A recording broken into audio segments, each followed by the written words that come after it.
On va passer à un sujet, on va dire, un petit peu plus lourd. Voilà, comme ça je vous préviens un peu. Et après on passera aux vidéos. Donc il y avait Serfia. Bon, comme d'hab, de toute façon, ils sont là pour casser les couilles. Je veux dire, toujours faire réagir les connards, on a bien compris.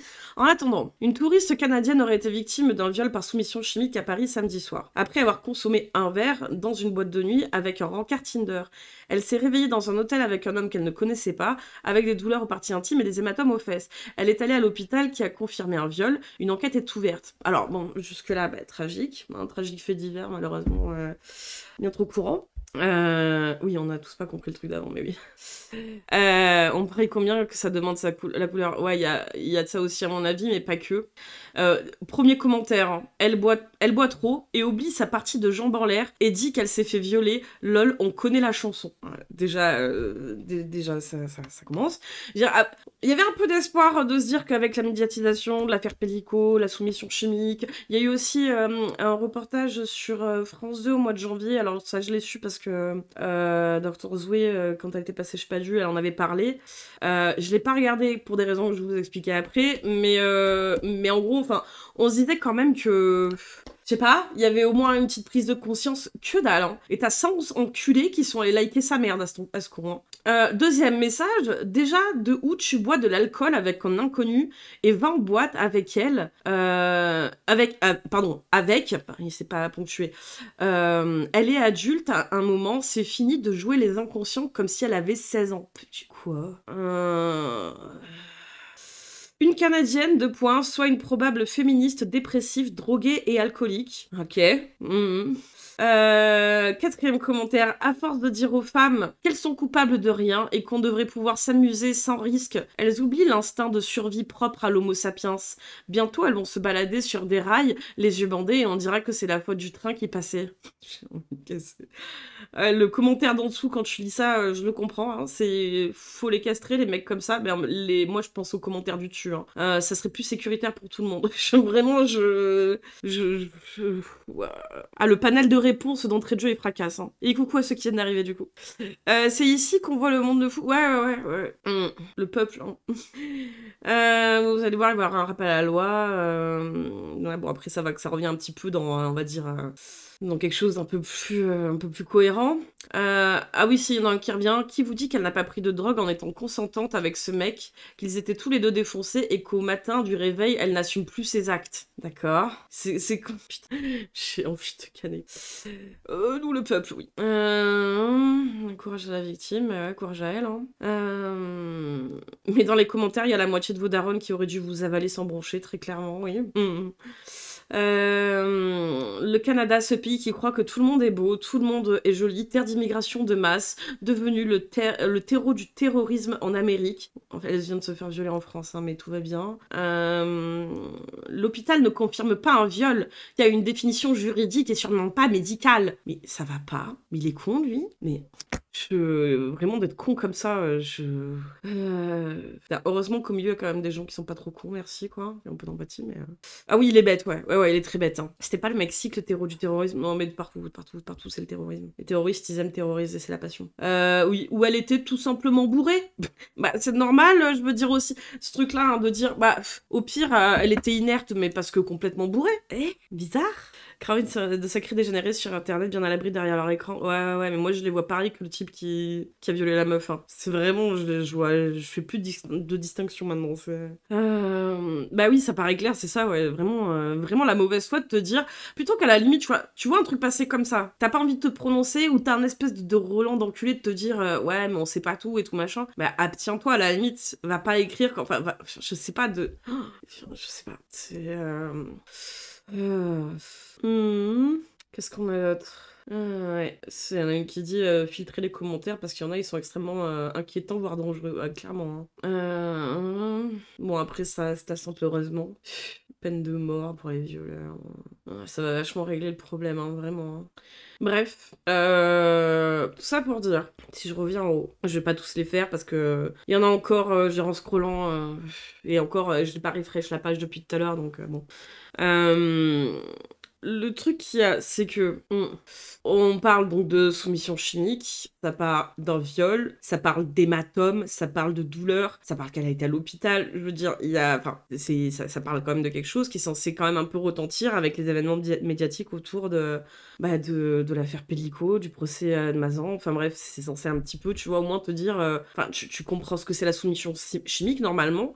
Et je parlais de ça parce que moi, si je peux pas regarder actuellement, par exemple, le documentaire qui a été fait sur France 2 en janvier pour l'instant, donc il y avait pas mal de témoignages de femmes qui ont été sous soumission chimique. C'est que j'ai connu ça, donc j'en avais brièvement parlé, vraiment je suis pas rentrée en détail, mais un petit peu pour expliquer le truc, c'est que j'ai connu ça il y a à peu près une quinzaine d'années. Pour revenir encore une fois sur le truc de surtout, genre, c'est forcément un mec, on va blâmer la victime parce que, ah là là, mais qui va sortir avec un mec que tu connais pas, aller boire un verre avec, bref...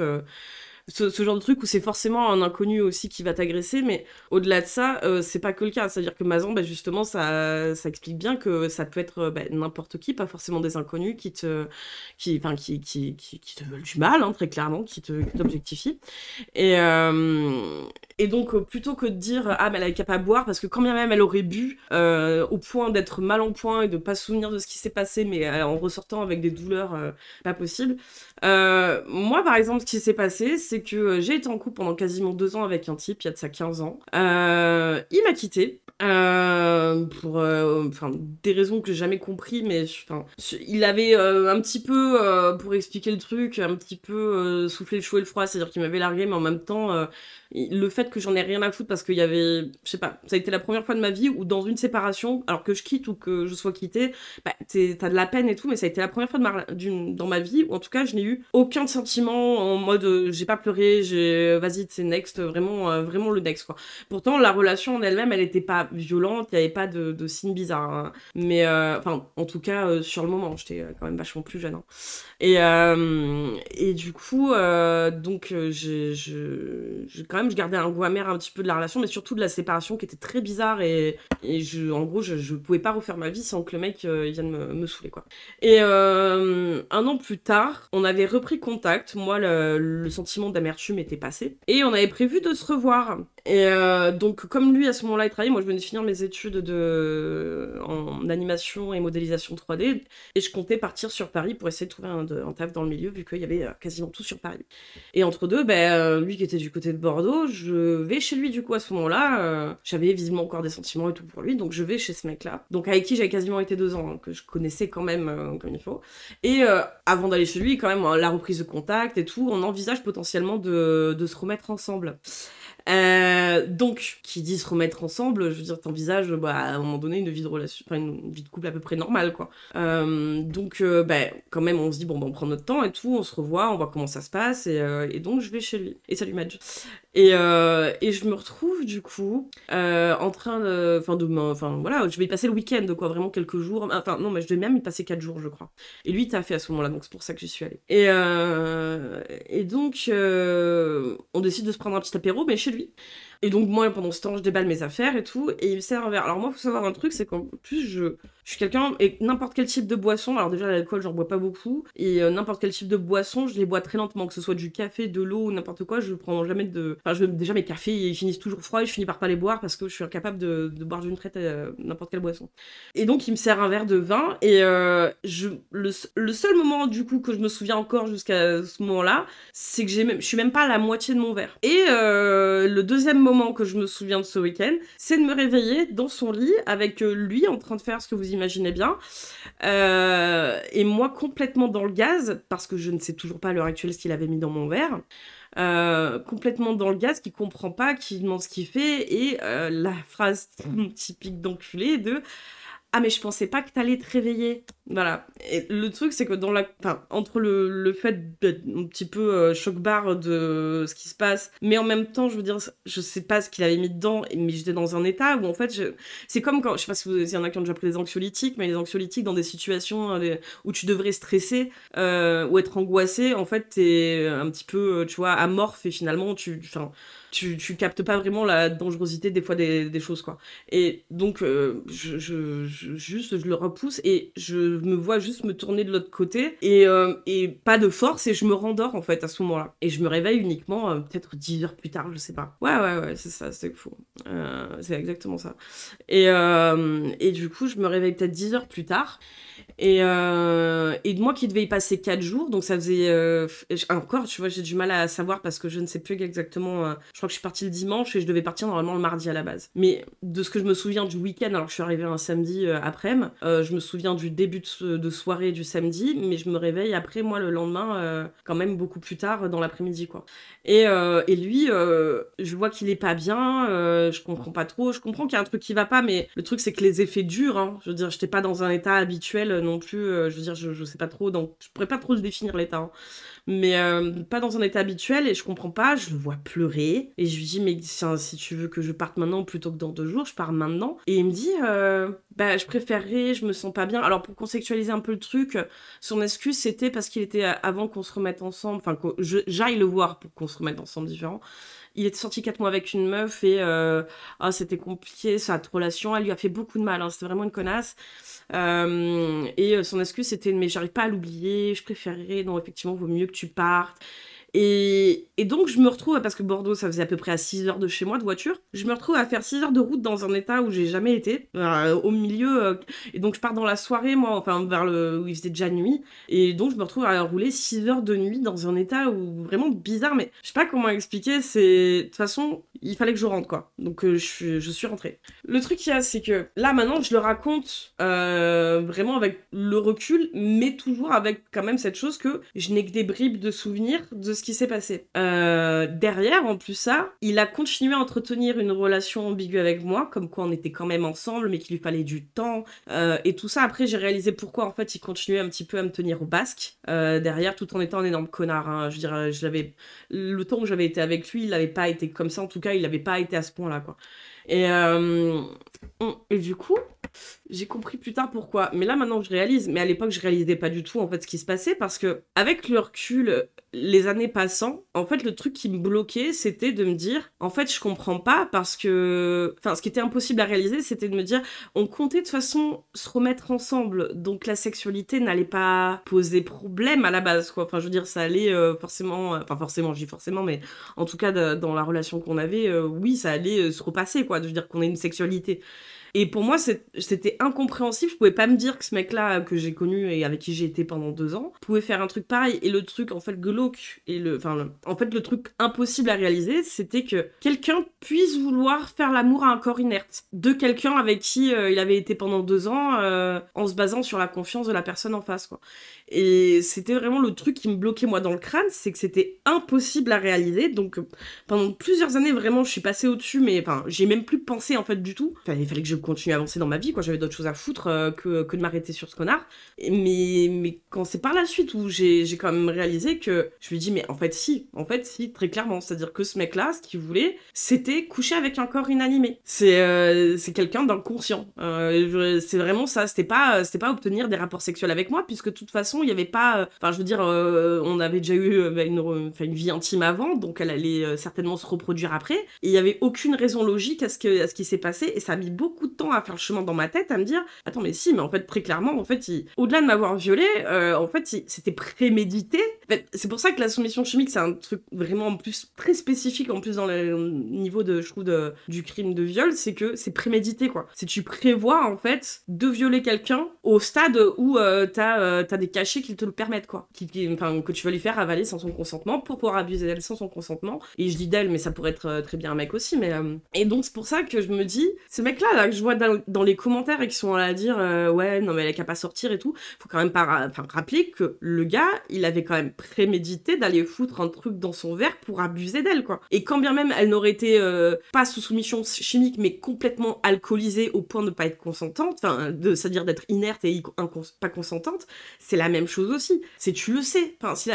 Vu que de toute façon, le rapport, il doit être consenti à la base, c'est tout le long du rapport jusqu'à la fin. Dans tous les cas, je veux dire, même si elle s'endort au milieu, ben t'arrêtes. Et du coup, moi, c'est ça qui me perturbe beaucoup dans la vision qu'ont les hommes, je veux dire, à ce point-là, parce qu'on peut parler effectivement du patriarcat, du fait d'objectifier les femmes, de les considérer comme des objets au point de les malmener, même des fois sans en avoir conscience, hein, ça je suis d'accord. Mais là, à ce niveau-là de conscience, très clairement, enfin, je veux dire, c'était même pas vu comme un objet à ce stade-là, quoi. Enfin, bref, c'est un stade supplémentaire où je me dis, je vois des trucs encore, enfin, dans les commentaires, je me dis, mais en fait, vraiment, ça pourrait être ce genre de mec, quoi. C'est quand on arrive, en fait, à retourner la faute sur une meuf qui va boire un verre avec un date Tinder, alors que ça va être les mêmes mecs, hein, qui vont te dire, oui, les féministes, elles séparent les hommes des femmes, les femmes, elles sont trop dures, elles sont trop difficiles sur Tinder, on peut pas les rencontrer comme on veut, on n'a pas de match. Ah ouais, c'est terrible, hein. Et derrière, ils vont te dire, oh, mais de toute façon, si elle sort, c'est déjà une pute, quoi. Enfin, c'est bon, quoi. Ah là là. Ouais, bah ouais, qui c'est ça, quoi. C'est... Qu'importe, en fait, finalement, si soumission chimique ou pas. Je veux dire, si la personne, à un moment donné, elle perd conscience, enfin, tu arrêtes.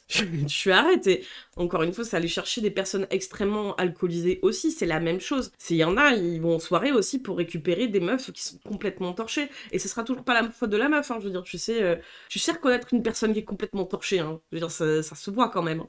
Mais là, en plus, ça parle d'envers et de soumission chimique et d'hématome. Enfin, je veux dire, t'en as, ils sont quand même à justifier ça, que c'est de sa faute à elle, quoi. Donc, bref, sûr qu'il y en a pas...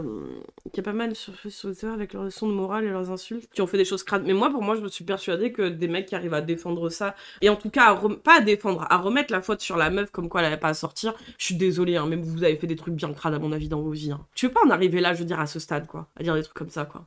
Comment ces mecs peuvent sortir que les femmes ont peur des hommes tout en disant ce genre de truc qui implique qu'il faut se méfier des hommes, puisqu'elles peuvent même pas boire un verre avec un mec sans risquer des choses pareilles, quoi. Non, mais c'est ça. C'est au final, en fait, c'est même quand tu dis, bah de toute façon, je vais pas me mettre une mine, je vais juste boire un verre, bah, comme ça a été mon cas, et en plus avec quelqu'un que je connaissais, hein, avec qui j'avais déjà été en couple. Et donc, je veux dire, tu te dis pas... que ce soit un inconnu ou quelqu'un que tu connais, finalement, en fait, au final, ça peut être la même chose. Et ça, enfin, je veux dire, en plus, tu peux pas te dire à l'avance que tu risques rien. Enfin, moi, honnêtement, en plus, c'est ça qui m'a mis beaucoup de temps à ce que ça remonte, et je veux dire, et ce que je réalise le truc, c'est j'étais censée lui faire confiance, c'est quelqu'un que je connaissais bien, qu'on prévoyait de se remettre ensemble, avec une vie intime qu'il a avec, quoi, enfin, et ben non, quand même. Donc, et c'est pas des dégénérés, c'est pas des gens, enfin, dégénérés au sens où les gens l'entendent, c'est-à-dire en mode, ah, ils ont des troubles, c'est des gens dangereux qui devaient être enfermés dans des hôpitaux psy. Ben non, pas forcément. Je veux dire, quand on arrive à préméditer des choses comme ça, c'est que t'es bien en possession de tes moyens. Hein. C'est vraiment que t'es en possession de tes moyens quand on arrive à avoir des cachetons dans tes poches pour aller agresser des meufs, mettre des choses dans leur verre. Enfin, c'est que t'es très conscient de ce que tu fais. Hein. Le pire, c'est qu'il y avait la plupart, c'est que dans le cercle de connaissances. Oui, en plus, la majorité, c'est des personnes que tu connais déjà, quoi. Mais effectivement, même le fait d'aller boire juste un verre avec ton rencard, c'est déjà un problème, quoi. Ouais, les fameux désaccès tapis dans l'ombre d'une rue. Ouais, les OQTF dans les buissons qui violent toutes les femmes de France. Hein. Vraiment, c'est vraiment toutes les agressions en France sur les femmes, c'est vraiment que cela. Non, mais enfin... Donc ouais, vraiment, quand je lis les commentaires de ces mecs en dessous, je me dis, ouais, vous, franchement, c'est... Bref. Et en plus, autre chose, c'est que par rapport à la soumission chimique, alors j'ai pas regardé le reportage, mais peut-être que ça en a parlé, moi, le truc de la plainte, à un moment donné, elle s'est posé la question, mais deux choses l'une, c'était déjà... Bon, là, maintenant, ça va faire 15 ans, mais c'est déjà le temps de réaliser compliqué. Le fait que finalement il ne te reste que des bribes de souvenirs compliqués, le fait que t'es pas, enfin, comme tu ne peux pas réaliser sur le coup, tu vas pas aller voir, enfin je veux dire à l'hôpital pour te faire examiner, voir ce que t'as dans le sang et voir au niveau des agressions ce que t'as subi. Je veux dire, c'est hyper complexe en plus la soumission chimique là-dessus, et c'est pas pour rien que ces mecs là aussi l'utilisent, c'est que ils espèrent justement que la personne n'ait pas de souvenirs. Et moi, quand je disais tout à l'heure, j'ai compris pourquoi après il m'a tenu la jambe à souffler le chaud et le froid, alors que en fait il disait penser encore à son ex et moi je voulais qu'il me foute la paix, c'est qu'en fait il voulait avoir la certitude que je me souvienne de rien. Il voulait avoir la tranquillité d'esprit de se dire que j'allais pas me retourner contre lui. Donc c'était hyper vicieux jusque là, quoi, et c'est hyper compliqué de te dire ok, j'ai été violée, on va aller porter plainte. Je veux dire, si t'as déjà peu de souvenirs de ta soirée, alors là c'était avec un inconnu, donc je me dis peut-être qu'effectivement là c'est pas anodin, qu'elle ait des bleus, qu'elle ait vraiment des douleurs et tout, donc elle a pu pouvoir réagir et c'est une bonne chose, mais c'est pas toujours le cas, même si c'est avec des inconnus, mais en plus quand c'est avec des personnes que tu connais, enfin c'est encore plus surréaliste quoi, quelque part. Après ça va faire confiance aux hommes, bah c'est ça tout le truc quoi, c'est monsieur tout le monde, hein, en plus, hein, c'est vraiment monsieur tout le monde, hein. Moi, au-delà de ça, c'est que plutôt que de dire que c'est des gens qui ont des problèmes plutôt que de dire que c'est des gens qui viennent soit de l'immigration, soit que c'est pas les Français de pure souche bien blancs, non, si, moi le mien il était bien blanc, et je l'avais déjà dit une fois, et je leur dis, hein, il faisait partie d'une famille d'un député très connu, et bien blanc, avec beaucoup de sous. Donc non, ça touche vraiment absolument à tout, toutes les couches sociales, et bref. Ouais, c'est ça, on a vu Amazon que, ouais, en plus, c'était tout type d'homme, et elle-même, dans sa relation, bah, c'était son mari depuis des décennies, quoi. Donc, comment te douter que ton propre mari, il te fait subir ça, quoi. Enfin, je veux dire, c'est... Bref. Donc, c'était le passage un peu lourd, on va dire. Mais bref, tout ça pour dire, oui, c'était pour dire que, au-delà du crime abject qui est le viol, je trouve que le truc de la préméditation est aussi encore plus flippant quelque part, de dire qu'il y a une personne qui volontairement a prémédité le fait qu'elle allait te violer au point de vouloir perdre connaissance. C'est... Enfin, je veux dire, je sais pas. Vraiment... je considère que faire du mal aux gens, c'est passer un blocage émotionnel qui nous empêche d'un côté. Je trouve ça étonnant, mais de l'autre à vomir. Ouais.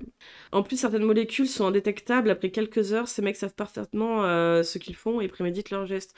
Ouais, alors ça, je sais que ça en parle aussi sur certaines chaînes, mais par exemple, dans les milieux pédophiles, ils se donnent des astuces pour droguer leurs propres enfants entre eux, quoi. Bref. Donc oui, il y a la même chose en ce qui concerne des personnes adultes, forcément. Ils se donnent des petits tips, ces enculés. Même sur Mazan, des gros tarés pour dire que Gisèle ou sa fille en font trop et voudraient juste être célèbre. Oui, bah oui. Ah, vraiment, la célébrité rêvée, hein. Ça prouve le film que le viol est une affaire de pouvoir et pas de pulsion sexuelle. Ah mais complètement, ouais. Complètement. Bref. On va pouvoir passer aux vidéos. Mais bien sûr qu'en fait, il faut, je veux dire... il faut. De toute façon, c'est un travail de fond qui est long et l'éducation passe par plusieurs moyens. Et bien sûr que les meufs ne sont jamais en sécurité nulle part, mais en même temps, on va pas nous empêcher de sortir, quoi. C'est-à-dire, c'est tout ça le truc, c'est on va pas nous empêcher de sortir, on va pas nous empêcher aussi de pouvoir faire confiance, mais on sait aussi, quelque part, que ça peut nous arriver, ça veut pas dire qu'on est responsable d'avoir fait confiance, quoi. C'est le responsable, c'est toujours pas les personnes qui se font agresser, quoi. Et salut Corrigan. Il y a aussi Pédiatre qui est jugé pour 375 agressions sur ses patients. Eux aussi étaient en partie... Oui, endormis aussi, ouais. Non mais oui. Ça, c'est en plus là, il y a le rapport au fait que c'est un médecin, que t'as confiance. Ouais, c'est... Bref, si t'en es au stade en fait, ou même en date Tinder, voilà. Et après, t'as les mêmes masculins qui vont te dire je comprends pas, les femmes, elles sont difficiles aujourd'hui. Elles nous matchent pas sur Tinder. Ouais, tu vois, mais putain. Ah bah ouais, Alexia, pas de soucis. Mais le truc, c'est que... En fait, moi, je suis agacée de la situation parce que quelque part, j'aimerais me dire, en ce qui me concerne, je prie, même si je suis pas croyante, je prie d'avoir été la seule. Le truc étant, c'est que je vais me poser longtemps la question. Et que... Mais j'aimerais bien, si tu vois, un jour, ils passent par là, qui se reconnaissent et qui se disent, j'ai encore... je crois que c'est 30 ans au total. Enfin, maintenant, c'est 30 ans, il me semble, pour faire appel à la justice, pour déposer plainte. Bref, qui se disent que j'ai encore 15 ans pour lui tomber sur le coin de la gueule. Ça me fait penser à une scène de Kill Bill, quand le médecin prostitue l'héroïne qui est dans le coma. Ouais, la prescription, c'est 30 ans, ouais. Mais ce serait pas tant pour moi que de me dire, en fait, peut-être qu'il y en a d'autres, mais parce que pour moi, je me dis, avec ça date d'il y a 15 ans, j'ai que des bribes de souvenirs, donc ça va pas être pour moi, quoi. Je veux dire, il y a une très grande chance que ce soit classé sans suite, quoi, vu le contexte. Mais ouais, bref, je suis en réflexion depuis une dizaine d'années là-dessus, quoi. Voilà, et le système judiciaire étant ce qu'il est, cadeau, quoi. Bref,